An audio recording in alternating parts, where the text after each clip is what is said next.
Il y a différentes façons de réaliser des impressions en utilisant des outils et des matériaux variés, tels le pinceau, le bâton à café, le rouleau encreur, le sac de plastique, le papier et le carton.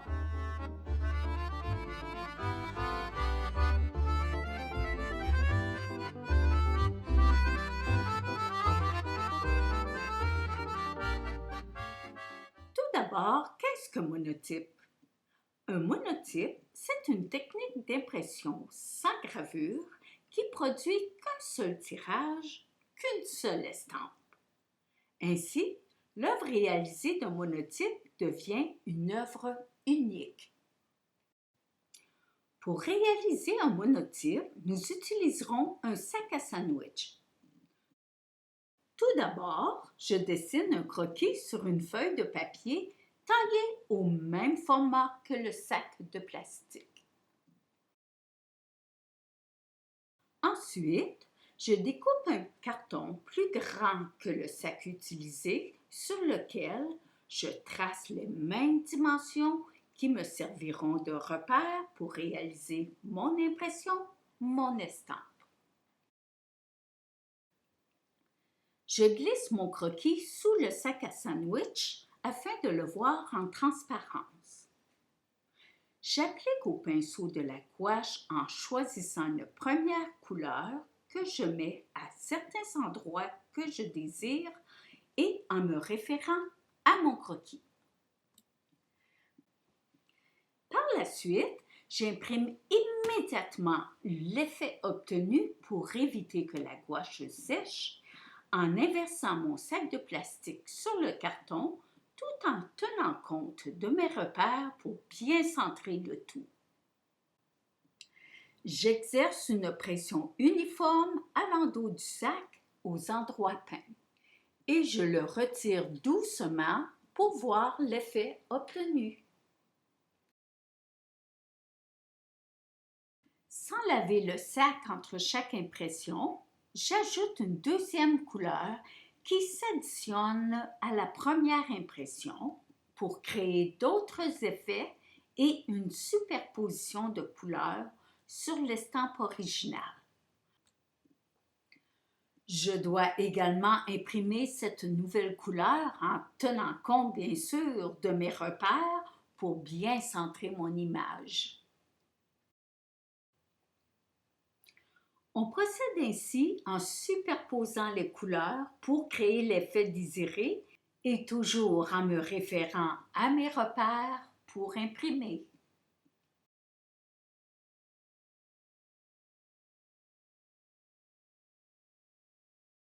J'utilise aussi mon crayon pour créer des textures dans la gouache appliquée sur le sac afin d'imprimer leurs effets sur mon estampe.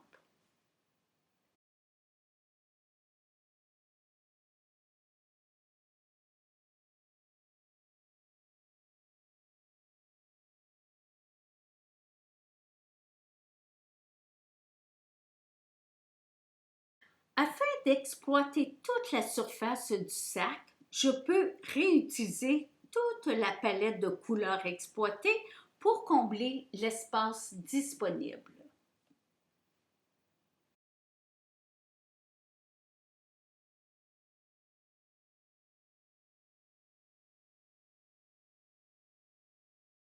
Pour souligner certains éléments de ma réalisation, je rajoute à la fin un peu de noir pour les accentuer.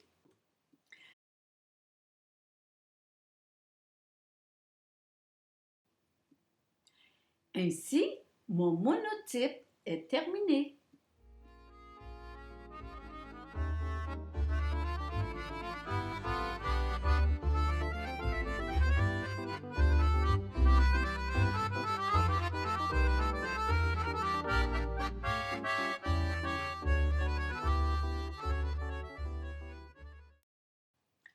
Pour réaliser des monotypes avec cache, j'ai besoin de la gouache, d'un support de papier et d'un rouleau à imprimer.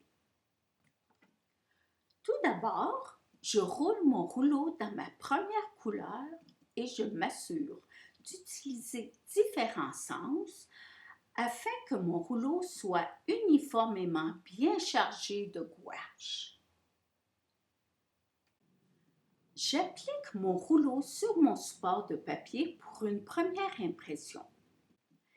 Il faut tenir compte que la surface de travail et que mon rouleau ne sont pas lisses uniformément.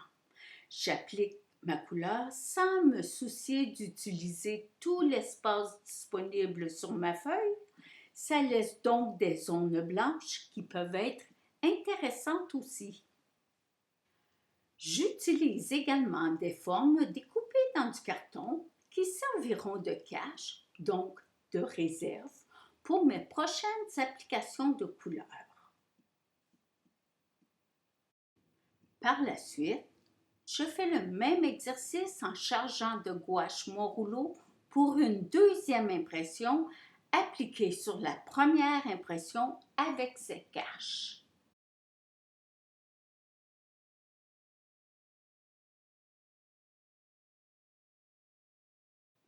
Pour créer des zones qui retiennent la première couleur et d'autres qui retiennent la deuxième couleur, je fais le choix d'enlever et de conserver des caches.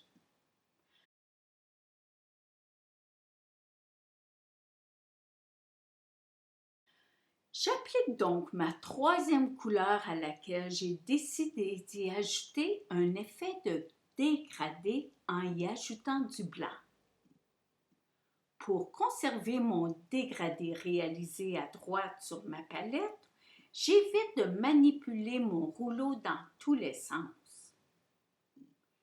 J'applique donc cet effet de gouache sur mon support de papier. Puisque je désire obtenir cet effet sur l'autre côté de mon travail, mais en sens inversé, je dois tourner mon rouleau dans l'autre sens afin de reproduire mon effet dégradé en sens miroir sur l'autre côté de ma surface de papier. Maintenant, j'enlève toutes les caches déposées sur ma dernière impression pour voir les surprises obtenues sur mon monotype. Ce procédé est très aléatoire et instinctif. C'est une belle porte d'entrée pour créer des œuvres abstraites spontanées.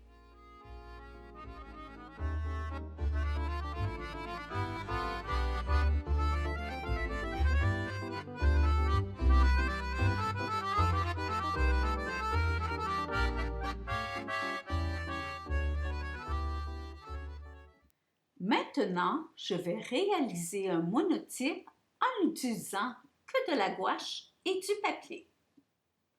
Tout d'abord, je plie ma feuille en deux, je l'ouvre et je distribue différentes couleurs de gouache à l'aide d'un bâton à café sur le pli de ma feuille.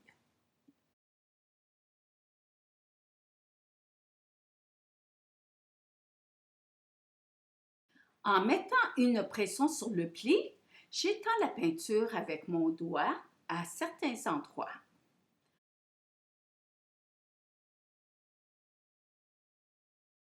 Je déplie ma feuille pour observer l'effet obtenu.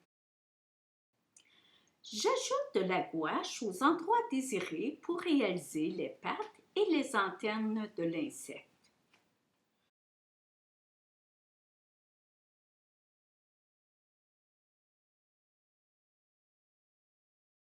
Je déplie ma feuille pour observer l'impression réalisée et j'accentue si nécessaire quelques endroits en ajoutant de la couleur.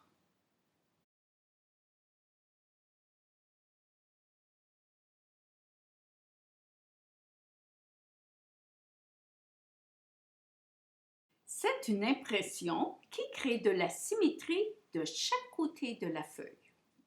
Par la suite, pour mettre en valeur le monotype d'insecte réalisé, je peux souligner certains éléments et contours en utilisant un crayon feuille permanent. Cela rehaussera ma création.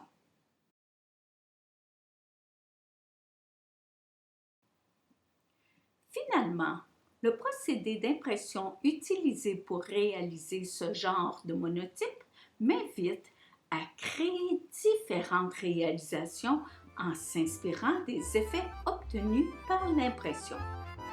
Ce processus de création m'amène à voir différents sujets issus de mon imagination.